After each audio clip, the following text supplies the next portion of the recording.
प्यारे दोस्तों, एक बार एक राज्य में ज़बरदस्त भूकंप आई। भूकंप से उस राज्य के सारी इंफ्रास्ट्रक्चर यानी सरकारी इमारतें सब ध्वस्त हो गई। राज्य की आर्थिक स्थिति इतनी चरमरा गई कि राजा और राजा के राजकोष में इतने पैसे भी नहीं बचे कि वह राज्य में काम कर रहे अपने कर्मचारियों को वेतन पूरा कर सके। पूरे राज्य में अराजकता फैल गई। लोग गरीबी और बदहाली में जीने को मजबूर हो गए। राजा काफ़ी चिंतित हुआ।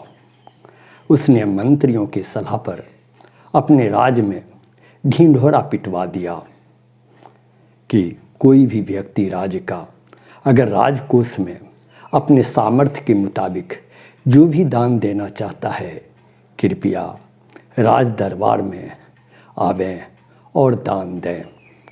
दान के लिए प्रत्येक दिन एक निश्चित समय दे दिया गया।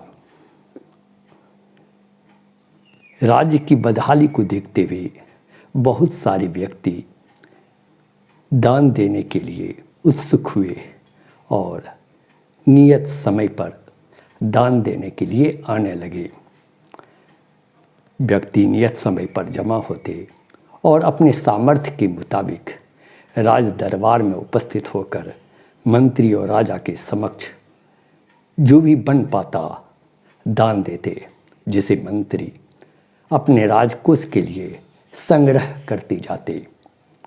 इसी दान देने वाले व्यक्तियों में से एक व्यक्ति एक साधु था जो जंगल से आता और जंगली फल राज दरबार में भेंट स्वरूप देता। लेकिन राजा के मंत्री उस फल को अपने लिए बेकार समझ कचरे की ढेर में फेंक दिया करते थे। एक दिन, 2 दिन, 3 दिन ये घटना घटी। उसके बाद राज दरबार में जब वह साधु दान देने के लिए आया तो दरबारियों ने रोका कि अगर आपके पास सामर्थ्य नहीं है तो कृपया दान देना आपके लिए ज़रूरी नहीं है। लेकिन साधु ने कहा कि राजा की तरफ से ये निर्देश है कि व्यक्ति को अपने सामर्थ्य के मुताबिक जो भी बन पाता है वह दान दे। मेरा सामर्थ्य यह जंगली फल को देना है जिसे मैं खा के रहता हूँ, तो मैं यही दूंगा। इस तरह की घटना चल रही थी।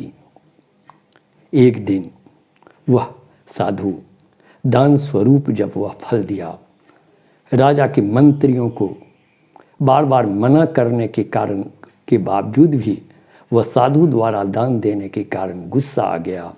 उसने उस फल को कचरे के ढेर में ना फेंक कर जाते हुए साधु के ऊपर फेंक दिया। संजोग से साधु को चोट तो नहीं लगी, लेकिन वह फल दूर जाके गिरा, जिसे उसी जगह एक पीलर पर बैठे बंदर ने झपट लिया और झपट कर खाने लगे। बंदर वह फल खा रहा था और उससे निकलने वाले बीज नीचे गिरा रहा था। वह बीज चमक रहा था। उसकी चमक को देखकर राजा के मंत्री और राजा खुद आश्चर्यचकित हुए। उस फल के नज़दीक आए तो देखा उनके उस फल के बीज हीरे के बने हुए थे। पूरा दरबार स्तब्ध हो गया। साधु की खोज होने लगी। तब तक साधु चला जा चुका था। राजा ने अपने सिपाहियों को आदेश दिया कि कचरे जहाँ फेंके जाते हैं ये फल, उसे ढूंढा जाए। वहाँ सारे फल पड़े हुए थे जो सड़ रहे थे, लेकिन उसकी बीज अभी भी हीरे की चमक रही थी। हीरे को संग्रह किया गया। राजकोष में काफ़ी धन आ गए। पूरा राज्य धन्य धान हो गया। राज्य में पुनः खुशहाली आ गई। प्यारे दोस्तों, जिस प्रकार वह साधु प्रतिदिन फल उस राज दरबार में राजा को दान के स्वरूप देता था, लेकिन राजा उसे अपने लिए बेकार समझ, अपने राजकोष के लिए कोई फायदे का चीज़ न समझ कचरे के ढेर में फेंक दिया करता था। उसी प्रकार हम मानव भी ईश्वर यानी सुपर पावर द्वारा दी जाने वाली प्रत्येक दिन शुभ अवसर को, अपॉर्चुनिटी को अपने लिए बेकार समझ नज़रअंदाज कर देते हैं, और वह नज़रअंदाज हमारी बदहाली को कायम रखता है।